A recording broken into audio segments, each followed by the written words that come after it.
Menit yang berharga. Jangan iri dengan keadaan orang fasik.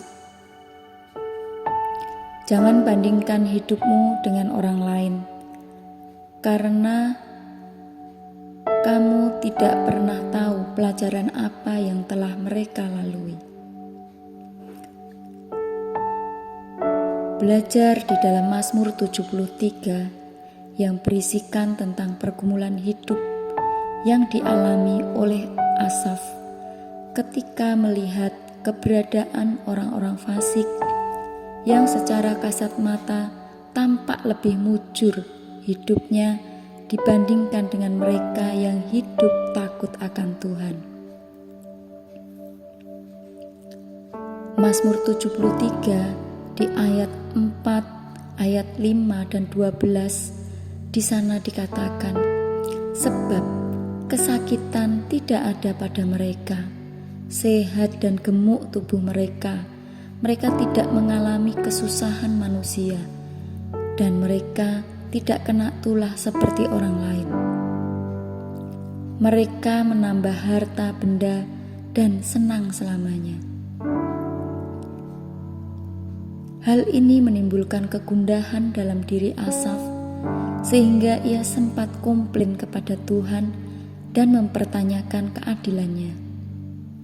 Di ayat 13-14, Asaf berkata, sia-sia sama sekali aku mempertahankan hati yang bersih dan membasuh tanganku tanda tak bersalah. Namun sepanjang hari aku kena tulah dan kena hukum setiap pagi. Saudaraku yang terkasih, kesalehan hidup itu sepertinya sia-sia dan tak berguna. Benarkah?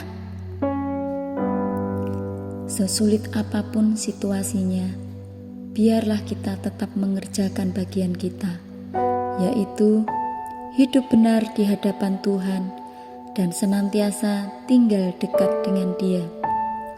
Disitulah letak kekuatan orang percaya, sebab siapa yang jauh dari Tuhan akan mengalami kebinasaan. Asaf pun menyadari bahwa tidak selayaknya ia merasa cemburu dan iri hati dengan kehidupan orang-orang fasik. Jadi tidak ada kata rugi atau sia-sia dalam mempertahankan hidup benar, sebab pada saatnya Tuhan pasti akan membuat perbedaan. Ketidaktaatan pasti akan mendapatkan balasannya, dan ada pahala bagi orang benar. Sesungguhnya ada Allah yang memberi keadilan di bumi. Kita hidup di dunia yang sudah jatuh dalam dosa dan penuh dengan ketidakadilan. Kita harus mengerti bahwa kita hanya melihat dunia dari sudut pandang yang bersifat sementara.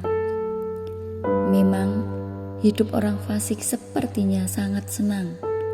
Meski demikian, kita perlu belajar melihat dunia dari sisi Allah dan melihat betapa hidup orang fasik sedang berjalan menuju kehancuran dan kebinasaan.